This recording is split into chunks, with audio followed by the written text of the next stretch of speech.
Hi hello నమస్తే welcome back to my channel simply sisters. అందరూ ఎలా ఉన్నారండి? మేమైతే చాలా బాగున్నాం. మీ అందరూ కూడా బాగుండాలని మనస్ఫూర్తిగా కోరుకుంటున్నాం.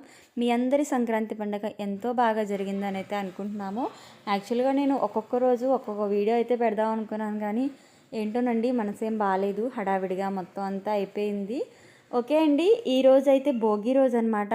నేను ఫస్ట్ భోగి రోజుతో ఈ వీడియోని అయితే స్టార్ట్ చేస్తున్నానండి. మొన్ననే చూపించాను కదండి షార్ట్లో, చాలా పెద్ద భోగి మంట అయితే రెడీ చేశారని చెప్పి. దాన్ని అయితే మేము లేచేటప్పటికే స్టార్ట్ చేశారనమాట. చాలా మంచిగా వచ్చిందండి. మేము కూడా చాలా తొందరగానే ఈసారి లేచాము.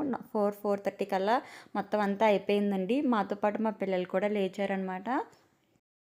భోగి పండుగ ఎందుకు ఇలా మంట వేస్తారనే ముఖ్య ఉద్దేశం అయితే నేను ఈ మధ్యనే తెలుసుకుని మరి మీకు చెప్పాలనుకుంటున్నాను.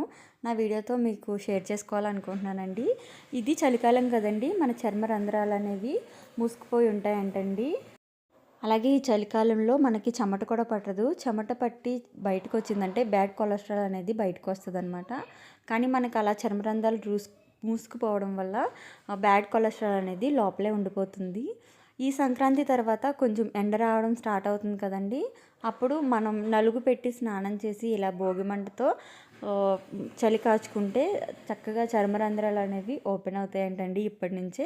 అలాగే భోగిలు మనం ఇంట్లో ఉండే చెక్క వస్తువులు కూడా వాడతాం కదండి, వాటి మీద మంచు పడినప్పుడు వాటి నుంచి చెడు బ్యాక్టీరియా అనేది కూడా మొదలవుతుందంటండి. చెక్కల మీద మంచాలు ఇవన్నీ ఉంటాయి కదా, బయట ఉండే వస్తువులు చెక్కలు దుంగలు ఇవన్నీ ఉంటాయి కదండి, వాటిని మనం వాడడం కూడా అంత మంచిది కాదు. అందుకే ఇలా భోగి మంటలో వేసి ఫైర్లో చేస్తే ఎటువంటి ఇబ్బంది ఉండదంటండి. మన హిందూ సంప్రదాయంలో ఏ పండగకి, ఏ సాంప్రదాయానికైనా, ఏ పద్ధతికైనా ఒక సైంటిఫిక్ రీజను, ఒక శాస్త్రీయ పరంగా చేయాల్సిన రీజన్స్ అన్నీ కూడా చాలా బాగుంటాయండి. మనం తెలుసుకోవాలే కానీ ఇంకా ఇంకా ఎన్నో ఉంటాయి. అవన్నీ తెలుసుకుంటే ఇంకా మనకి ఇంకా అవి చేయాలని, మన నెక్స్ట్ జనరేషన్స్ కూడా నేర్పించాలని అయితే అనిపిస్తుంది. మా పిల్లలకైతే నిన్ననే సాయంత్రం అమ్మమ్మ అయితే నలుగు పెట్టేసిందండి. ఎందుకంటే ఇంత మార్నింగే వాళ్ళు అయితే నలుగు పెట్టించుకోరు. చరణ్ కూడా వచ్చాడండి మా ఇంటికి తెల్లవారే. ఇంకా చరణ్, దేవ, బావ వాళ్ళంతటి వాళ్ళే పెట్టేసుకున్నారు ముగ్గురు. పిల్లలకి స్నానాలు అవి చేయించానండి. ముందు ఇంటి ముందు వేసిన పెద్ద మంట దగ్గరికి అయితే వెళ్ళారు. తర్వాత నేనైతే ఇలా ముగ్గు అయితే మొత్తం పూర్తిగా చేసేసి ఉంచాను. ఇప్పుడు మధ్యలో ఉన్న ఖాళీ ప్లేస్ ఉంది కదండి, అందులో మొన్న భోగి పిడకలు తయారు చేశాం కదా, అవి అయితే పేరుస్తున్నాను అనమాట. ముందు గడ్డి అయితే వేసానండి, కొంచెం పొట్టు లాంటి గడ్డి వేసాను. అది వేస్తే కొంచెం ఎక్కువగా కాలుతుందనమాట. లేకపోతే అంత త్వరగా భోగి పిడకలు అనేవి అంటుకోవు. నా భోగి పిడకలు వేసిన వీడియోలు కూడా నీకు పెట్టాను కదండి. మా చిన్నప్పుడు అయితే మా అన్నయ్య మేమందరం కూడా మా ఫ్రెండ్స్ స్కూల్ నుంచి రాగానే ఇలా ఆవుపేడ కోసం ఇక పాకల దగ్గరికి వెళ్ళి వెయిట్ చేసేవాళ్ళమండి. ఆవు ఎప్పుడు పేడ వేస్తుందో ఇంకా వెంటనే కవర్లు పట్టేసుకొని మళ్ళీ తీసుకొచ్చుకొని ఇలా పిడకలు అయితే వేసుకునే వాళ్ళం.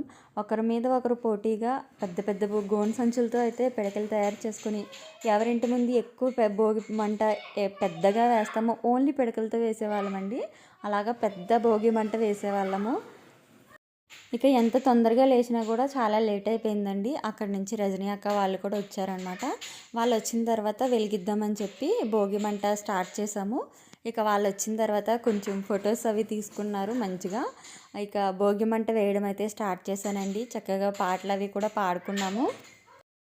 చుట్టూ ఇలా రంగుల ముగ్గు, మధ్యలో భోగి మంట చూడడానికి చాలా అందంగా కూడా కనిపిస్తుంది కదండి. మీకు ఎలా అనిపించిందో తప్పకుండా కామెంట్ చేయండి.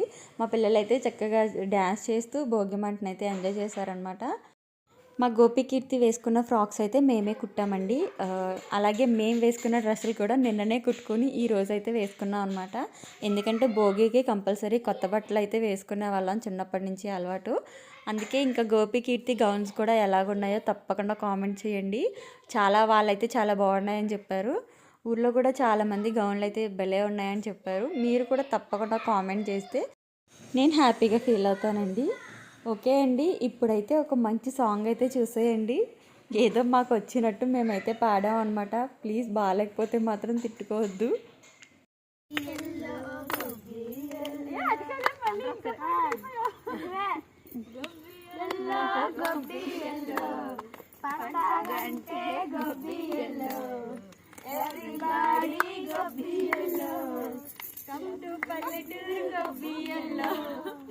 పెద్ద పండగంటే గొబ్బియల్లో లలలకండి గొబ్బియల్లో. స్టెప్ మార్చాలి కదా.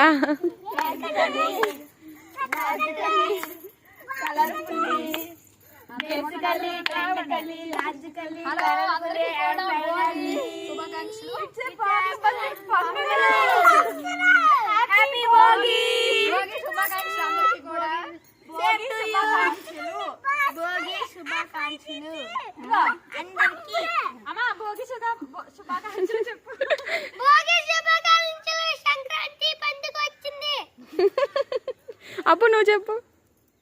చెప్పమ్మా. యశ్ నువ్వు చెప్పు.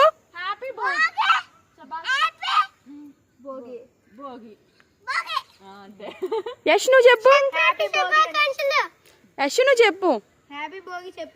హ్యాపీ భోగి అను. యశ్వంత్. హలో బాబు. యశ్ ఫోటో తీయాలి. మా ఫోన్ లో ఫోటో తీయండి. చూసారు కదండి, భోగి అయితే ఇలా సెలబ్రేట్ చేసుకున్నాం అనమాట. ఇంకా కొంచెం పెద్దమ్మ వాళ్ళ ఇంటికి కూడా వెళ్ళాం. నెక్స్ట్ డే వచ్చేసి సంక్రాంతి అండి. మా పెద్దమ్మ వాళ్ళ పండగ అనమాట ఇది. నెక్స్ట్ డే అనే సంక్రాంతి రోజు మొత్తం ఆ భోగి మంట అంతా కూడా తుడిచేసాం. మధ్యలో బ్లాక్గా ఉంది కదండి, అదంతా భోగి మంట వేసింది. సంక్రాంతి కదండి, ఈరోజు కూడా ఒక చిన్న ముగ్గు అయితే పెడుతున్నాను.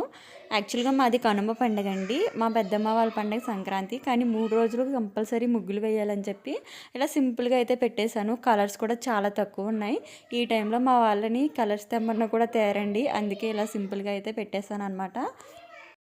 ఈ ముగ్గు ఎలా అనిపించిందో కూడా తప్పకుండా కామెంట్ చేయండి. అలాగే మా సైడ్ వచ్చేసి, అమ్మ వాళ్ళ ఊరి సైడ్ వచ్చేసి మొత్తం అందరికీ మ్యాక్సిమం అందరికీ సంక్రాంతి పండుగ పెద్ద పండుగే బాగా చేసుకుంటారండి. మేము కూడా చక్కగా పేరెంటాలకు అది వెళ్ళే వాళ్ళం. అమ్మ ఎప్పుడు బాధపడుతూ ఉంటుందండి, మేము ఎప్పుడు పండగకి అమ్మ వాళ్ళ ఇంటికి వెళ్ళమన్నమాట. ఎందుకంటే సంక్రాంతికి మేము కూడా మా ఇంట్లో వాళ్ళకి పెద్దలకి బట్టలు అవి పెట్టుకోవాలి. కొన్ని పండగ అయిపోయిన తర్వాత వెళ్ళొద్దామంటే మాది సేమ్ ఒకే రోజు, అమ్మ వాళ్ళది కూడా సేమ్ ఒకే రోజు పండగ అండి. అమ్మ ఇప్పుడు ఎంత బాధపడినా ఇంకా మరి చేసేదేం లేదు. ఇక మా ఇంటి దగ్గర ముగ్గులు అవి పెట్టుకుని పెద్దమ్మ వాళ్ళ ఇంటికి అయితే వెళ్ళిపోయామండి. అక్కడ ఇంకా మా వంటలు హడావిడి మామూలుగా ఉండదు అనమాట. పెద్దమ్మ వాళ్ళ పండగ కదండి, ఈ రోజంతా మా పెద్దమ్మ వాళ్ళ పక్కింట్లో వాళ్ళ తోటికోళ్ళ వాళ్ళ ఇంట్లోనే వాళ్ళు ఎప్పుడు ప్రతి నోములు పూజలు అన్నీ కూడా ఇక్కడే చేసుకుంటారు. దేవుడి ఇల్లు ఇదే అని చెప్పి ఈ రోజంతా కూడా ఇక్కడే ఉంటామండి. అలాగే రేపు కూడా మేము మా రజనీ అక్క వాళ్ళ ఇంట్లో చేసుకుంటాం అనమాట పండగ. ఒక్కొక్కరివి ఒక్కొక్క పద్ధతి, ఒక్కొక్క అలవాట్లు, ఒక్కొక్క ఆనవాయితీ కదండి. మా పెద్దమ్మ వాళ్ళు అయితే జస్ట్ అన్నీ వండేసి వాళ్ళ పెద్దలకి మూలన పెట్టేసి ఆ మడపల్ని వాళ్ళు తింటారంతే. మా పండగ కొంచెం డిఫరెంట్గా ఉంటుందండి. నేను అది మా పండగ వీడియోలో చూపిస్తాను అనమాట. ఫస్ట్ అయితే ఇది సంక్రాంతి వీడియో కదండి. ముందుగా పెద్దమ్మ వాళ్ళందరూ కూడా ఉపవాసమే ఉంటారు. పెద్దలకు పెట్టే వరకు కూడా ఏమీ తినరు అనమాట. ముందైతే పొంగడాలు అయితే వేస్తున్నారండి. ఏంటో పొంగడాలు అయితే పెడతారు, కానీ నాకైతే అస్సలు నచ్చవండి. ఏంటో నేనైతే తిన్నను.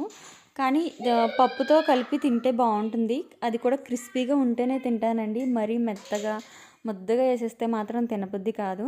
అరిసెలు కూడా నాకు అస్సలు ఇష్టం ఉండవండి. అక్క అయితే చాలా ఇష్టంగా తింటుంది. ఇక అక్క ఏమో వాళ్ళిద్దరికీ టీ అది ఇస్తుందనమాట. పొద్దున్న నుంచి పాపం బాగా లేట్ అయిపోయింది, అందుకే కొంచెం టీ అయితే తాగుతున్నారు. పెద్ద వయసు అయిపోయింది కదండి, అలాగే కొంచెం బీపీ అవి కూడా ఉంటాయి కాబట్టి ఇలా తినకుండా ఉపవాసాలు ఉండి ఆరోగ్యాలు పాడు చేసుకోవడం చాలా మంచిది కాదు ఈ ఈ జనరేషన్లో అయితే. ఇక రజనీ అక్క అయితే ఇలా ముగ్గులు అయితే పెట్టిందండి, చాలా సింపుల్గా పెట్టిందనమాట. చూసారు కదండి, ఇవన్నీ ఆల్మోస్ట్ ధనుర్మాస ముగ్గులు ఉంటాయి కదా, అవే పెట్టేసింది. కానీ పెద్దమ్మ వాళ్ళ ఇంటి సైడు ఎక్కువ ఎవరో ఒకరికి బేరం రావడం, ఎవరో ఒకరు రావడం, ముగ్గులు తొందరగా పాడైపోతూ ఉంటాయి. ఇది వచ్చేసి మా చరణ్ అయితే పెట్టాడంటండి. అలాగే పెద్దమ్మ వాళ్ళకి చక్కగా వంకాయలు కూడా వస్తున్నాయి. ఇవి ముసుగు వంకాయల్లాగా చక్కగా లోపల లోపల దాక్కుని అయితే ఉంటున్నాయి, కానీ మంచి కలర్ అయితే ఉంటున్నాయండి. చాలా పెద్ద మొక్క, చాలా వంకాయలను అయితే ఇచ్చిందండి. నేను చూపిద్దాం అనుకుంటున్నాను చాలా రోజుల నుంచి, కానీ టేస్ట్ కూడా చాలా బాగుంటున్నాయి. పర్లేదండి, చాలా బాగా వచ్చాయి. ఇప్పుడు మీరు చూస్తుంది మా అమ్మమ్మ వాళ్ళ అమ్మ నాన్న అండి. అంటే మా పెద్దమ్మ వాళ్ళ అత్తయ్య మావయ్య కూడా, వాళ్ళు పెద్దలు కదా, ఇంకా ఈ రోజైతే వాళ్ళే పెట్టుకుంటున్నారనమాట. మొత్తం మూలన అన్నీ పెట్టి పూజించేసిన తర్వాత ఎవరి పేర్లు చెప్పి వాళ్ళే పెట్టుకుంటున్నారు బట్టలు అవిని. మడపలు అయితే ఇలా పెట్టుకుంటారండి, 5 మడపలు అయితే పెడతారనమాట వాళ్ళు. ఇంకా ఇంట్లో చనిపోయిన వాళ్ళు, చిన్నపిల్లలు ఉంటే చిన్నపిల్లల బట్టలు, మగవాళ్ళు ఉంటే మగవాళ్ళకి, ఆడవాళ్ళు ఉంటే ఆడవాళ్ళకి చీరలు ఇలా పెట్టుకుంటారనమాట వాళ్ళ పేర్లు చెప్పేసి. మా పెద్దమ్మ ఒక్కొక్కరి పేర్లు చెప్తుంటే చరణ్ అయితే పెట్టేస్తున్నాడు. వాడు కూడా పూజలో మంచిగా హెల్ప్ అయితే చేస్తాడండి. ఇప్పుడు ఒక్కసారి మనం ఏమేమి ఐటమ్స్ కొన్నామో ఏంటి అనేది ఇప్పుడైతే ఒకసారి చూసేద్దాం. రైస్, పప్పు, అలాగే పరవన్నం, ఇక సాంబార్, కలగూర ఇవండి ఐటమ్స్. అలాగే ఒక పక్క అప్పడాలు కూడా రజనీ అక్క అయితే వేపుతుందనమాట.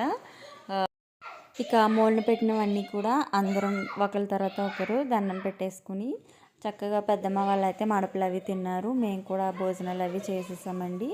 చూసారు కదండి మా భోగి సంక్రాంతి ఇలా అయితే జరిగిందనమాట. నెక్స్ట్ మా కనుమ పండగ ఎలా చేసుకున్నామో, అలాగే మా మనసుకి ఎందుకు ఇంత బాధ అనిపించిందో నెక్స్ట్ వీడియోలో అయితే చెప్తానండి. ఓకే అండి, ఇదైతే వాళ్ళ వీడియో. ఈ వీడియో కనుక మీకు నచ్చినట్టయితే తప్పకుండా లైక్ చేయండి, షేర్ చేయండి, ఛానల్ని తప్పకుండా సబ్స్క్రైబ్ చేసుకోండి. అలాగే మా గోపి వాళ్ళ ఫ్రాక్స్ ఎలా ఉన్నాయో, మా ముగ్గులు ఎలా ఉన్నాయో, మా భోగి పండుగ ఎలా జరిగిందో అవన్నీ కూడా కామెంట్ చేస్తే నేను చాలా హ్యాపీగా ఫీల్ అవుతాను. ఓకే అండి, మరొక మంచి వీడియోతో మళ్ళీ మీ అందరినీ కలుసుకుంటాను. Thanks for watching. బాయ్, మీ సింప్లీ సిస్టర్స్. Thank you.